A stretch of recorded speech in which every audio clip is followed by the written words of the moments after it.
అంత చక్కగుంటే అడ్డగింతలెందుకు? నాడు కిలిమంజారో పర్వతంపైకి గురుకుల విద్యార్థులను పంపిన నేడు పురుగులన్నం వద్దని రోడ్లపైకి రావాల్సిన పరిస్థితి. విద్యార్థుల గోస ఈ సర్కారుకు పట్టదా? గురుకులాలు అంత బాగుంటే బీఆర్ఎస్ బృందాలను ఎందుకు అడ్డుకుంటున్నారు? తన విద్యాశాఖపై సీఎంకే పట్టు లేవు. పిల్లలకు అన్నం పెట్టలేని దద్దమ్మ ప్రభుత్వం. సర్కారు సత్తా ఏడాదిలోనే తెలిసిపాయా. మాజీ మంత్రి జగదీష్ రెడ్డి ఆగ్రహం. కేసీఆర్ హయాంలో గురుకుల విద్యార్థులు కిలిమంజరో వంటి పర్వతాలు అధిరోహిస్తే రేవంత్ రెడ్డి హయాంలో పురుగుల అన్నం పెట్టొద్దని రోడ్డు ఎక్కుతున్నారని మాజీ మంత్రి జగదీష్ రెడ్డి ఆవేదన వ్యక్తం చేశారు. రాష్ట్ర ప్రభుత్వం చెబుతున్నట్టు గురుకులాలు అద్భుతంగా ఉంటే బీఆర్ఎస్ నేతలను బీఆర్ఎస్వి నాయకులను ఎందుకు అడ్డుకుంటున్నారో చెప్పాలని డిమాండ్ చేశారు. మాజీ ఎంపీ బాలకసుమను బీఆర్ఎస్వి రాష్ట్ర అధ్యక్షుడు గెల్లి శ్రీనివాస్ యాదవ్తో కలిసి సోమవారం ఆయన మీడియా సమావేశం పెట్టారు. నిజంగానే వాస్తవం కూడా అంత మంచిగా ఉంటే మరి గురుకులాలకు పోనీయాలి కదా.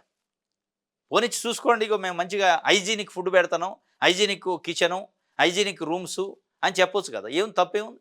గేట్లేసి గేట్ అవతలేం ప్రిన్సిపాల్, గేట్ అవతలేమో బీఆర్ఎస్ నాయకులు. ఎందుకు అంత అవసరమైంది? ఎలానేయండి.